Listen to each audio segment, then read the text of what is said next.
Informative تراب کے عزیزان گرامی السلام علیکم۔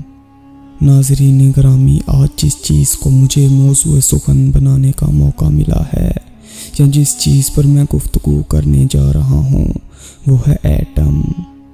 ایٹم کیا ہے؟ یہ کس چیز سے مل کر بنا ہے؟ اس کی کائنات میں اہمیت کیا ہے؟ اس کو کس نے کب اور کیسے ایجاد کیا؟ اور قرآن مجید اس کے متعلق 1400 برس قبل کیا فرماتا ہے؟ ان سب سوالات کے جوابات جانیں گے آپ آج کی اس زیر نظر ویڈیو میں، لہٰذا قبل اس سے کہ ویڈیو کا باقاعدہ آغاز کیا جائے آپ سے التماس ہے کہ میرے اس چینل دا انفارمیٹو تراب کو سبسکرائب کریں اور ساتھ لگے بیل کے آئیکن کو پریس کرنا مت بھولیں۔ اس قیمتی ویڈیو کو اینڈ تک ملاحظہ کیجیے گا۔ ناظرین گرامی قدر، یہ زمین، یہ آسمان، ستارے، خلا، کہکشاں، سمندر، پہاڑ، جانور، انسان، سیارے، بلیک ہول، وارم ہول، نیز دنیا میں آپ جتنی بھی چیزوں کو اپنی نظروں سے ملاحظہ کر رہے ہیں وہ سب کچھ ایٹم سے مل کر بنا ہے۔ یا یوں بھی کہا جائے تو بجا ہوگا کہ ایٹم کسی بھی چیز کی بنیادی اکائی کا نام ہے۔ ایٹم کو بلڈنگ بلاک آف میٹر بھی کہا جاتا ہے۔ ایٹم کو سب سے پہلے 400 قبل از مسیح میں ایک گریک فلاسفر ڈیموکرائٹس نے دریافت کیا۔ اس نے کہا کہ کائنات میں موجود کہکشائیں، سیارے، ستارے، خلا، نیز ہر زندہ و مردہ چیز ایک نا نظر آنے والے ذرے پر مشتمل ہے جسے ایٹم کہا جاتا ہے۔ ناظرین گرامی، بنیادی طور پر ایٹم کو عام آنکھ سے دیکھا نہیں جا سکتا، بلکہ اس کو جدید سے جدید مائکروسکوپ کی مدد سے دیکھنا بھی ناممکن ہے، کیونکہ یہ وجود میں بہت ہی چھوٹا ہے۔ یوں سمجھ لیجئے کہ ان دونوں میں اتنا فرق ہے جتنا کہ زمین اور اس میں پڑی ہوئی ایک بال۔ دوستو، یہ بات بالکل بجا ہے کہ اس کو عام آنکھ سے دیکھا نہیں جا سکتا، لیکن کیمیکل ریاکشن کی مدد سے اس کو بآسانی ثابت کیا جا سکتا ہے، اور اس سلسلے میں جے تھامس، نیل بوہر اور ردرفورڈ کے نام نمایاں ہیں۔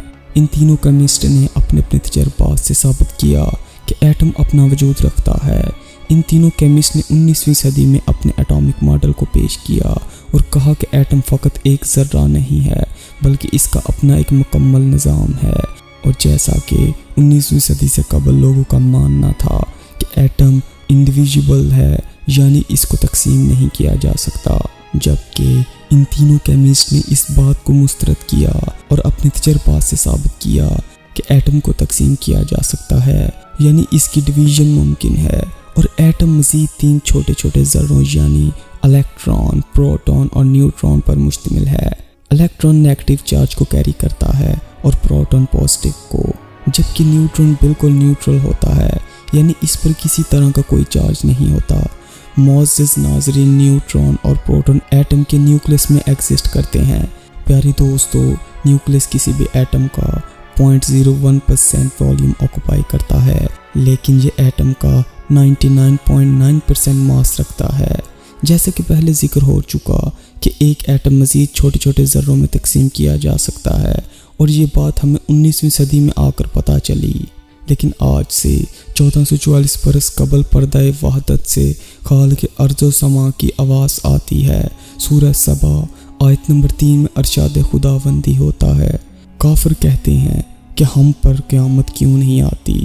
ان سے کہو، ہاں میرے رب کی قسم، اس کی قسم جو تصور کی حد سے باہر کے دائرے کو پوری طرح جانتا ہے کہ تم پر قیامت ضرور آئے گی، اس سے کوئی چیز نہیں بچ سکتی، یہاں تک کہ آسمان اور زمین کا سب سے چھوٹا ذرہ بھی نہیں، اور وہ ذرہ جو اس ذرے سے بھی چھوٹا ہے، یہ سب کچھ کتاب روشن میں درج ہے۔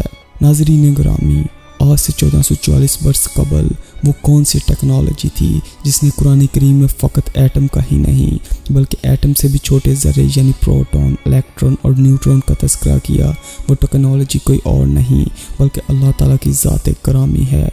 یہ اس بات کی روشن دلیل ہے کہ اللہ ہی اس کائنات کا خالق ہے۔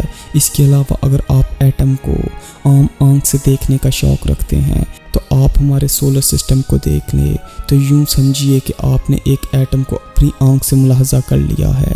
پیارے دوستو، جس طرح سورج اور اس کے مدار میں سیارے گھومتے ہیں، بے نہیں ایک ایٹم کے نیوکلیس کے گرد الیکٹران ریوالو کرتے ہیں۔